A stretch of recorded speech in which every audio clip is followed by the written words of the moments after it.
Let's move over to hear from sports stories, where Coyote has the latest from the English Premier League.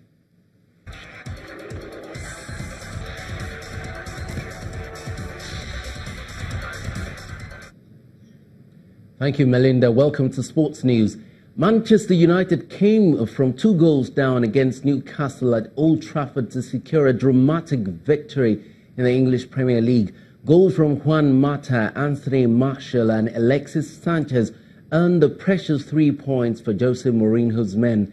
Burnley and Huddersfield had to settle for a 1-1 at Turf Moor, while Matt Doherty's 56th-minute goal gave Wolverhampton Wanderers a 1-0 victory over Crystal Palace at Selhurst Park. Elsewhere, Everton held on to beat 10-man Leicester City 2-1 at the King Power Stadium. Brazil forward Richarlison and Tom Davies got the goals for the Toffees. Eric Dier's 8th-minute goal was enough to give Tottenham Hotspur a victory over Cardiff City, while Bournemouth hammered Watford 4-0 at Vicarage Road. Niger United have emerged champions of the 2018 National Handball League.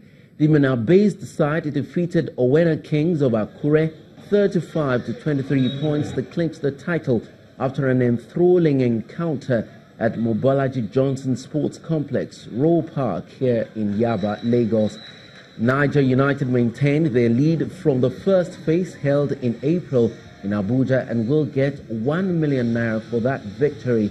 Lagos Seasiders finished in 2nd place after edging past Bono Spiders 39-31 points to earn 750,000 naira.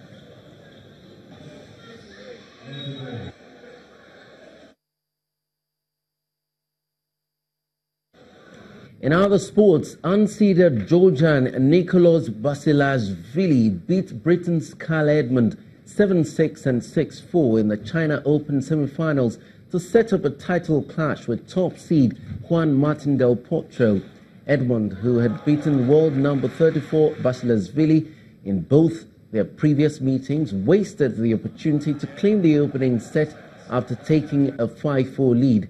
Basilashvili sent down 7 aces and won 78% of points on his powerful first serve to prevail in 98 minutes and move into the final, where he faces Del Potro for the 2nd time in his career.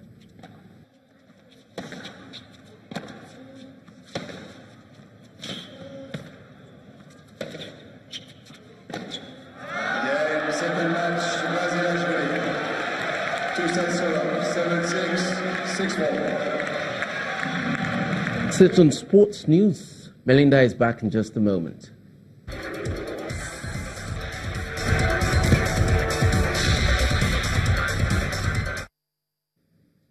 Many thanks, Coyote. Cameroon's 85-year-old President Paul Biya is standing for re-election in tomorrow's poll after 36 years in power. Biya is Africa's 2nd longest-serving president after Equatorial Guinea's Teodoro Obiang. The Cameroonian leader has been criticized for spending most of his time out of the country and has ruled virtually by decree since taking office.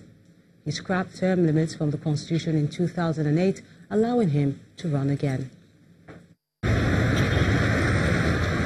The Central African nation of 25 million people will vote for 9 candidates, including incumbent President Paul Biya, the 2nd longest-serving leader in Africa. Biya's campaign slogan has been to urge voters to choose the force of experience. Still, the Anglophone crisis in the northwest and southwest regions represents a grave threat. A government crackdown on peaceful protest against the marginalization of Anglophones beginning in 2016 has killed dozens. Tens of thousands of Cameroon's English-speaking minority are packing their bags and fleeing their homes before the vote because they're sick of the violence there between government forces and more radical English-speaking rebels. Cannot describe them. We'll just wake up and we'll find dead bodies, 9 of them lying like this. We don't know who killed them. So we decide to leave the village. We know that at the end trouble will come. So we leave the village. The armed separatists have vowed to enforce a boycott of the 7 October election, raising fears of attacks on polling stations and a low turnout in the mainly Anglophone areas. Meanwhile, analysts say the candidate with the best chance of unseating long-serving President Paul Biya is Joshua Ossie of the Social Democratic Front, the main opposition party. Ossie is campaigning on a platform of change and promises to return Cameroon to a state federation system to shift power away from the country's French-speaking centre. Youth represent 60% of the population, and the other candidates have told voters it's time for a change after 36 years of President Biya's rule.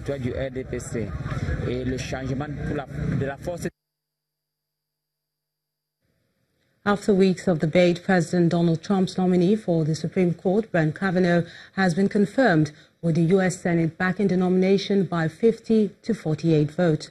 Mr. Kavanaugh has been embroiled in a bitter battle to avoid allegations of sexual assault, which the FBI investigated. While hundreds of people were protesting against Mr. Kavanaugh's nomination at the U.S. Capitol in Washington, others shouted shame from the public gallery, and the Vice President, Mike Pence, had to call order to be restored.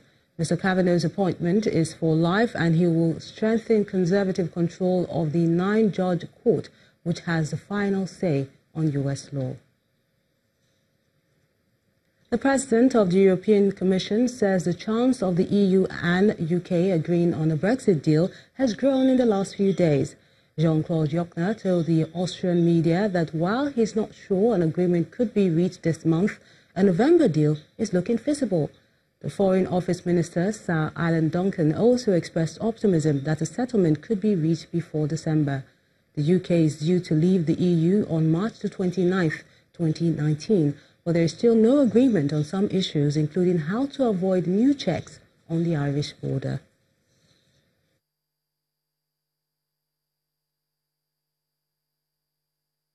And the main news again. The special convention of the All Progressives Congress APC is ongoing in the nation's capital, Abuja, where President Muhammadu Buhari will be affirmed as the party's candidate in the 2019 presidential election. Also today, 12 aspirants battled for the presidential ticket of the opposition People's Democratic Party PDP as about 4,000 delegates converged on Port-Harcourt, the River State capital, for the party's national convention. And the U.S. Senate confirmed Judge Brett Kavanaugh to the country's Supreme Court today after weeks of debate over sexual assault allegations. And that's the news at 10 tonight. Thank you so much for watching. I'm Melinda Akinlami.